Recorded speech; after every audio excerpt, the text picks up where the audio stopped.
지난 주일은 은혜 아래 살아가는 삶을 세례라는 이미지로 살펴보았습니다.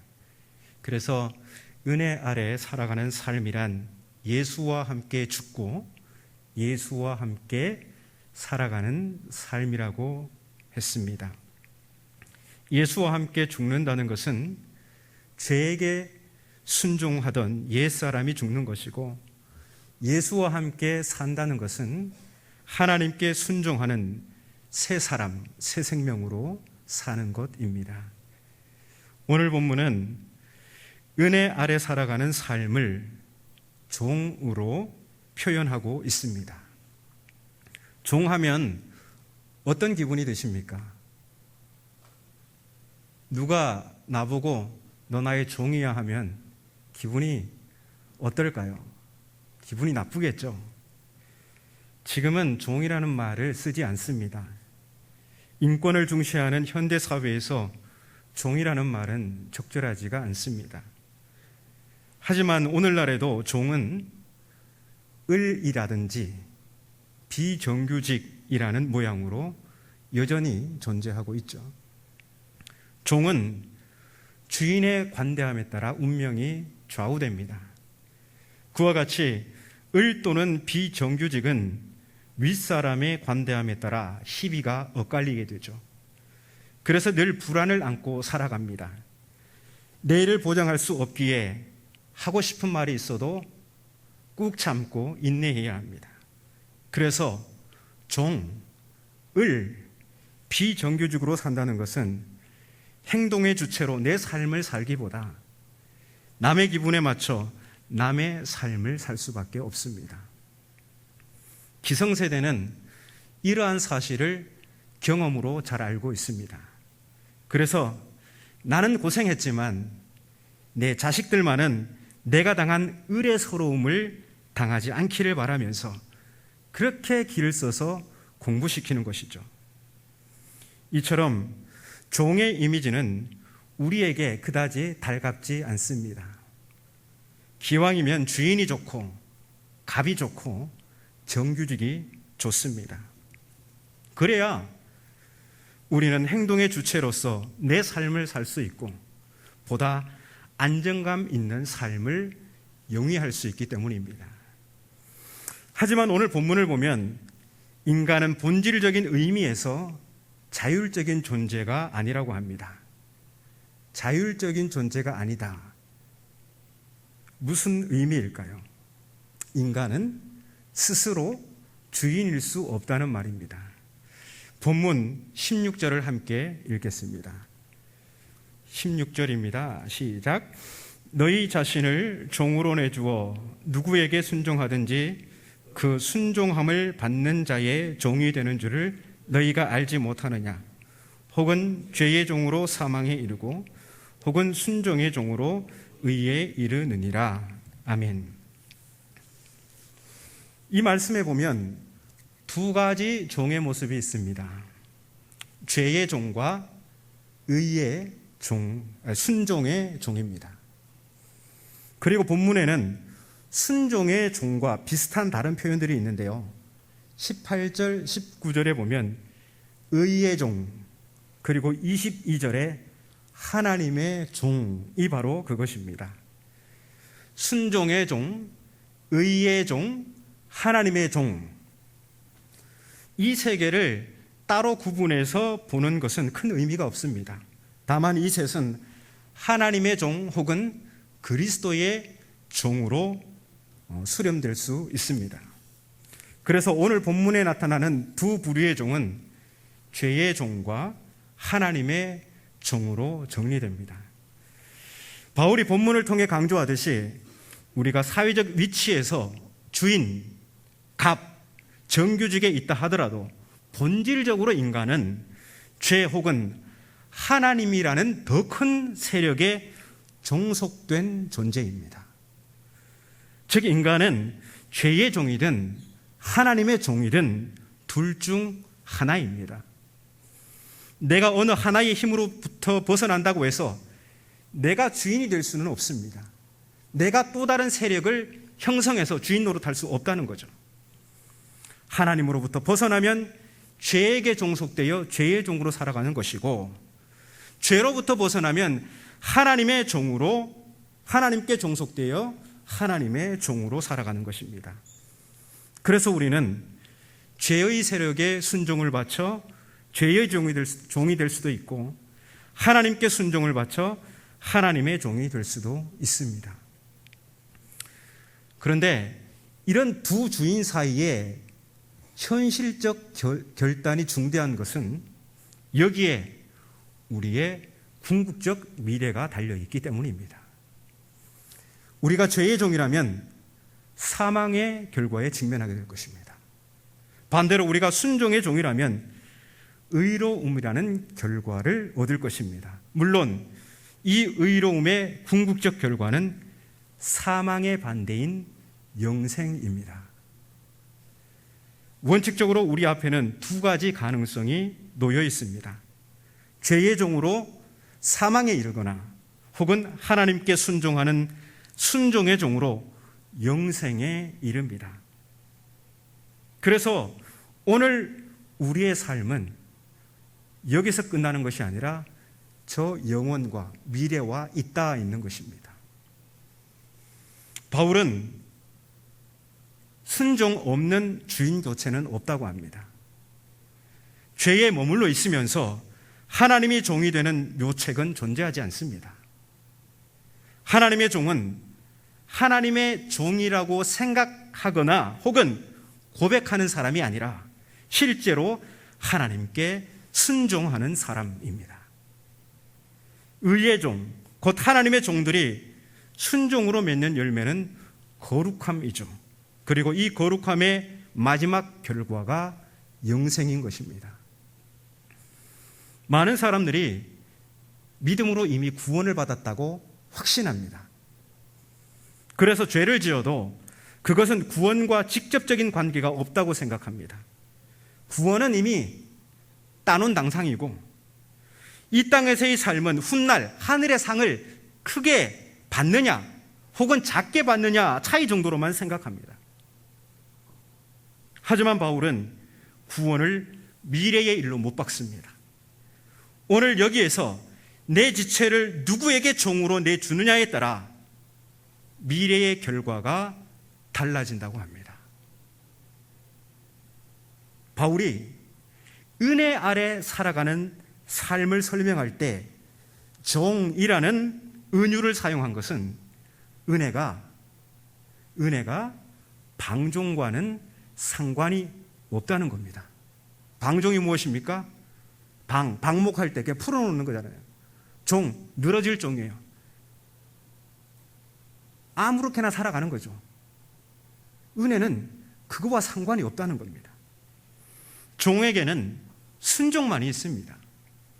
우리가 이 세상에 살아가면서 치열하게 공부를 하고 높은 자리에 오르고, 그래서 여러 가지 힘을 모아 누군가에게 지시하고 명령하는 위치에 있다고 하더라도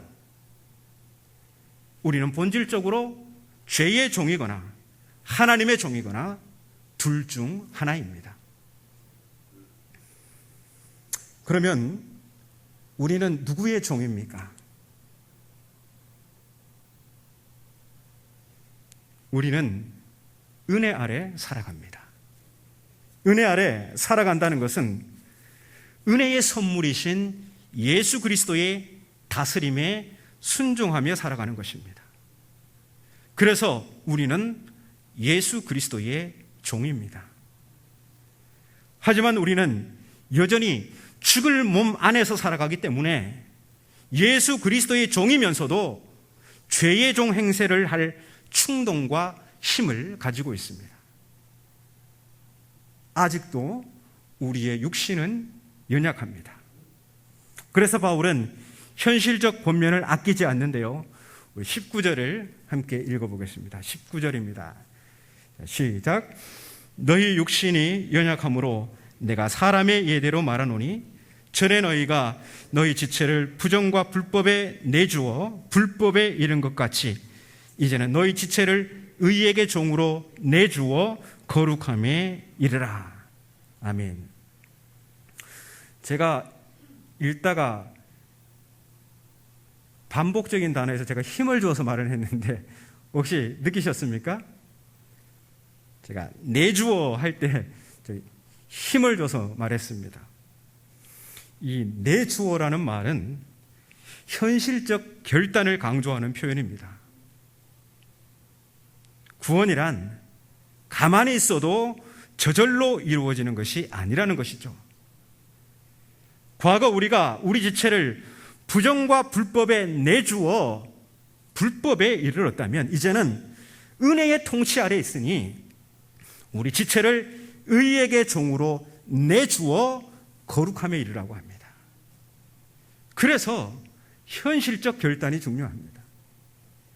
우리 지체를 부정과 불법에 내주어 사망을 향해 달려갈 것인지 아니면 우리 지체를 의에게 종으로 내주어 거룩함의 종착점인 영생에 이를 것인지를 말입니다.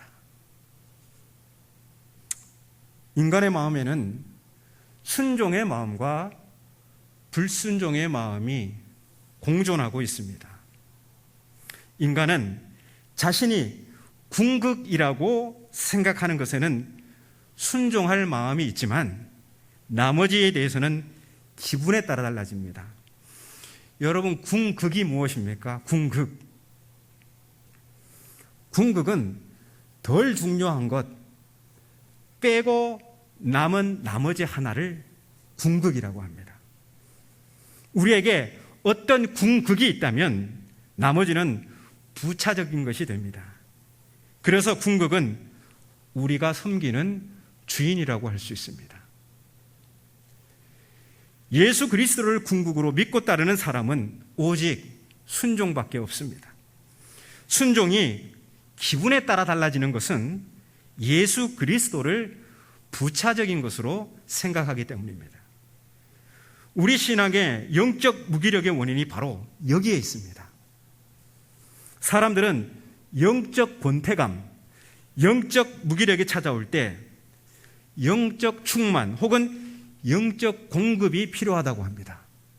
그래서 어떤 집회를 쫓아다니기도 하고 은혜로운 말씀을 찾아 쫓아다니기도 합니다. 그런데 잠깐의 반짝에 뭔가 마음의 만족은 있는데 그 사람이 실제적으로 변화된 건 없어요. 금방 원래대로 돌아와요. 왜 그럴까요? 사실 이게 우리가 반복하는 모습 아닙니까? 진단이 틀렸기 때문입니다. 어떤 원인이 있을 때 진단을 정확히 해야지 처방이 가능하죠. 그에 맞는. 근데 진단이 틀렸기 때문입니다. 영적 권태감이나 무기력은 예수 그리스도가 내 삶의 궁극에서 부차적인 자리로 격화되었기 때문에, 강등되었기 때문에 찾아오는 것입니다. 예수 그리스도가 내 삶의 궁극적 가치일 때는 예수 그리스도 외에 추가적인 영적 공급이 필요하지 않습니다. 왜 그렇습니까? 예수 그리스도 안에 있는 충만은 조금도 부족함이 없기 때문입니다. 예수 그리스도 안에 있는 충만은 마지막 구원의 날까지 조금도 부족함이 없습니다. 문제의 원인은 영적 부족이나 결핍이 아니라 예수 그리스도가 아닌 다른 것이 내 삶의 궁극이 되었다는 것입니다. 폴 틸리히라는 신학자는 종교를 가리켜서 궁극적 관심이라고 했습니다. Ultimate concern, 궁극적 관심이라고 했어요. 그리고 기독교의 궁극적 관심은 하나님이라고 했습니다. 우리의 궁극적 관심이 하나님이라면 우리의 나머지 관심들은 궁극이신 하나님 아래로 재편될 것입니다. 반면 우리의 궁극적 관심이 나 자신이거나 어떤 이념에 있다면 그것이 우리의 주인이 되고 나머지 우리의 관심은 부차적인 것이 될 것입니다. 심지어 예수 그리스도마저도 우리의 궁극적 관심 아래로 격화되고 맙니다. 그래서 예수 그리스도는 우리의 궁극을 섬기는 우리의 종으로 전락하고 맙니다. 우리를 위해서 봉사하는 종으로 말입니다. 바울에게 있어서 궁극적 관심은 무엇이었을까요? 빌립보서 3장을 보면 바울이 대단히 화가 나 있습니다. 왜냐하면 빌립보 교회에 할례와 같은 육체적 자랑들을 궁극으로 여기는 자들 때문입니다. 바울은 그들을 향해 개라는 거침없는 표현까지 쓰면서 그들을 질책합니다. 그러면서 바울은 당신들이 그렇게 가치 있게 여기는 육체의 자랑들은 나도 그대들 못지 않다. 그러면서 자기의 이력을 막 얘기합니다. 나는 8일 만에 할례를 받았습니다. 나는 베냐민 지파에 속한 이스라엘 사람이고 히브리인 중에 히브리인입니다. 또한 율법으로는 바리새인이요 열심으로는 교회를 박해하고 율법의 의로는 흠이 없는 사람입니다.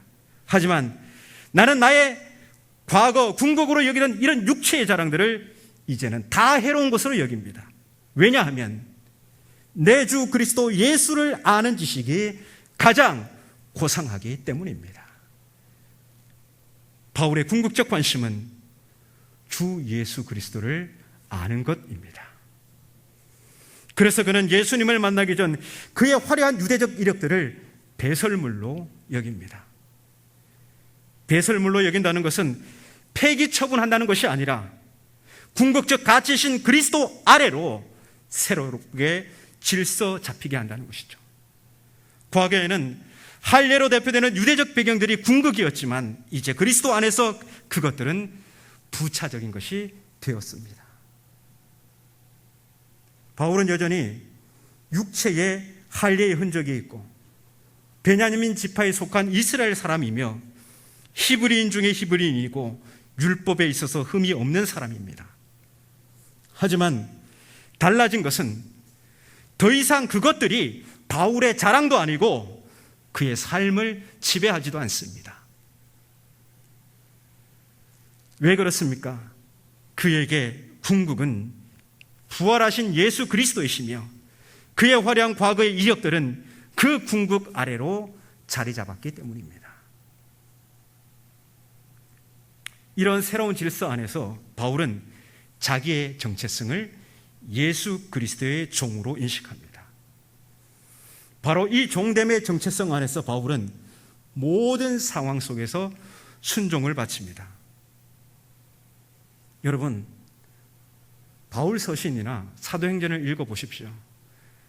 바울이 나는 영적으로 지금 목말라 있습니다. 결핍되어 있습니다. 그래서 나 순종 못하겠습니다. 삐진 적이 있습니까? 없습니까? 토라진 적이 있습니까? 없습니까? 그런 내용 보신 적 있습니까? 바울은 모든 상황 속에서 철두철미 예수 그리스도 복음 앞에 자신의 모든 순종을 바칩니다. 왜냐하면 그의 삶을 예수 그리스도께서 지배하고 계시기 때문이죠. 그렇다면 바울은 이 종의 은유를 어디서 발견한 것일까요? 바로 그리스도의 십자가입니다. 바울은 빌립보서 2장 6절에서 8절 거기에서 그리스도의 낮아지심에 관해 말하면서 하나님의 본체이신 그리스도께서 종의 형체를 취하셨다고 합니다. 그는 근본 하나님의 본체시나 하나님과 동등됨을 취할 것으로 여기지 아니하시고 오히려 자기를 비워 종의 형체를 가지사 사람들과 같이 되셨고 사람의 모양으로 나타내서 자기를 낮추시고 죽기까지 복종하셨으니 곧 십자가에서 죽으십니다. 바울은 하나님의 본체이시며 하나님과 동등하신 그리스도께서 아버지의 뜻에 죽기까지 순종하시기 위해서 종의 형체를 취하셨다고 합니다.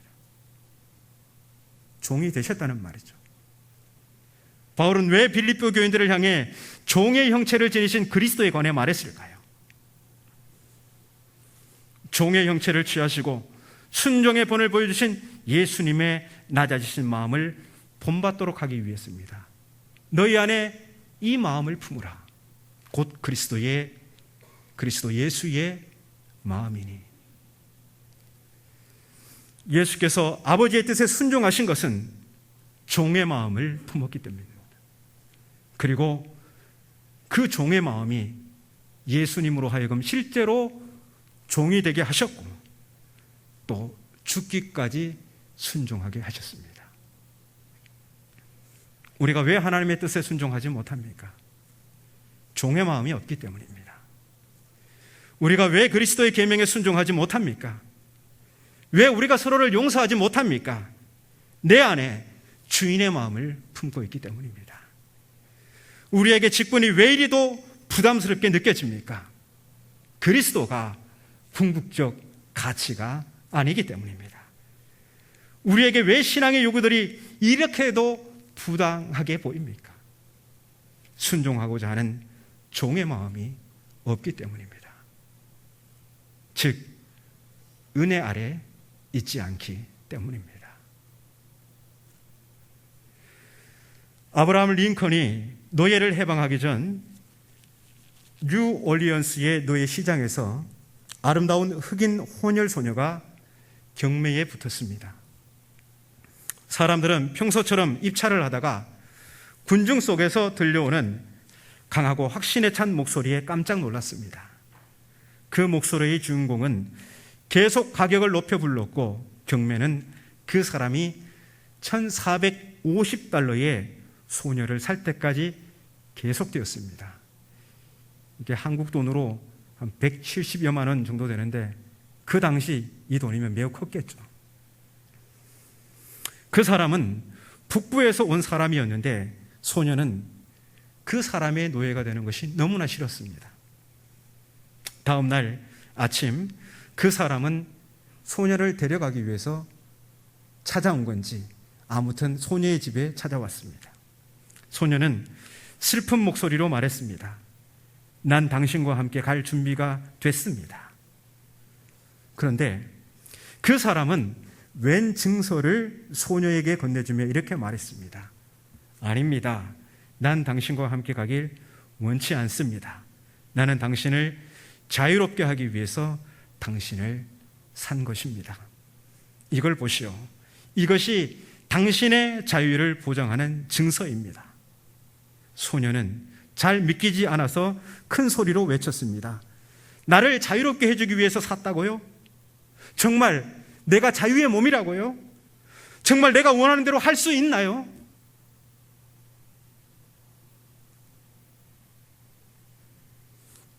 물론 당신은 자유입니다. 당신이 원하는 대로 얼마든지 할 수 있습니다. 그러자 소녀는 기쁨에 차서 쉰 목소리로 물었습니다.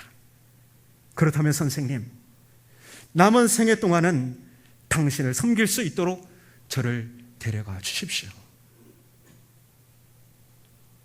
남은 생애는 당신을 섬기는 사람으로 살 수 있도록 나를 데려가 주십시오.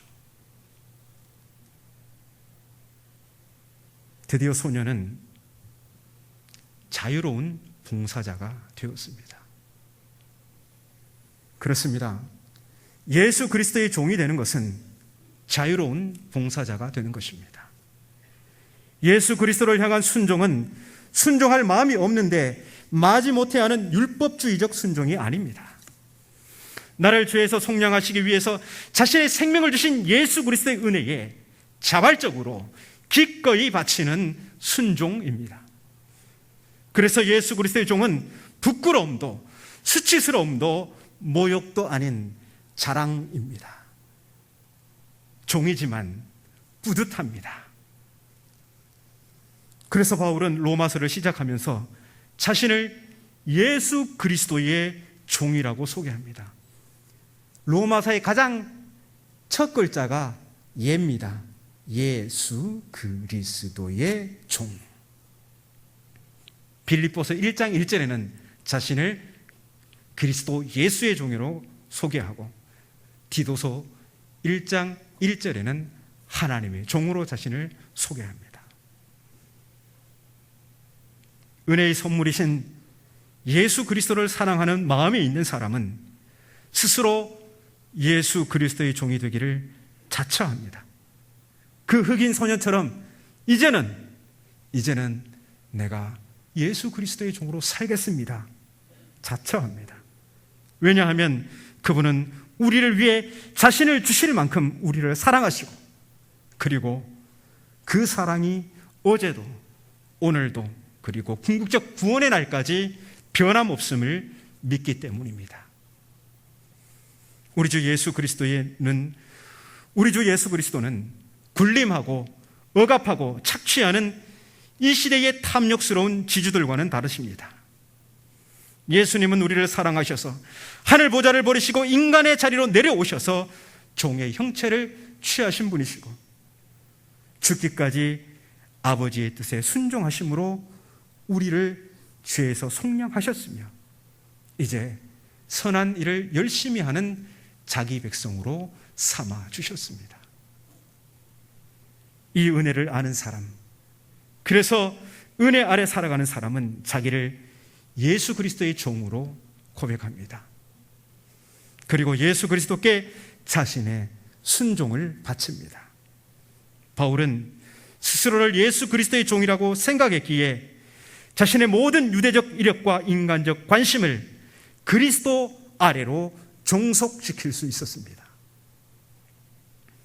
그리고 복음을 위해 누구보다도 더 수고하였으나 그 모든 공로를 하나님의 은혜로 돌릴 수 있었습니다. 여러분, 목사만 예수 그리스도의 종인 것은 아닙니다. 목사를 가리켜 주의 종이라고 하죠. 목사만 주의 종인 것이 아닙니다. 예수 그리스도를 통해 죄에서 해방되었다면 그 사람은 누구나 예수 그리스도의 종입니다. 이 종됨을 기꺼이 기뻐하십시오. 종됨을 기뻐하는 사람이 은혜를 아는 사람이고 은혜 아래 있는 사람입니다.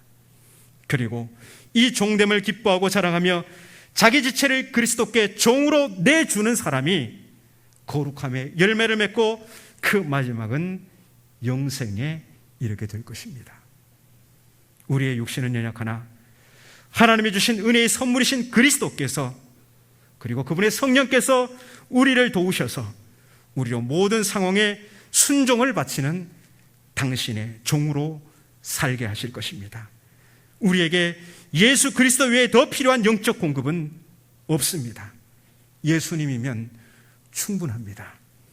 그러므로 영생에 이르는 그날까지 모든 것에 충만하신 예수 그리스도의 종으로 사시는 우리 모두가 되시기를 바랍니다.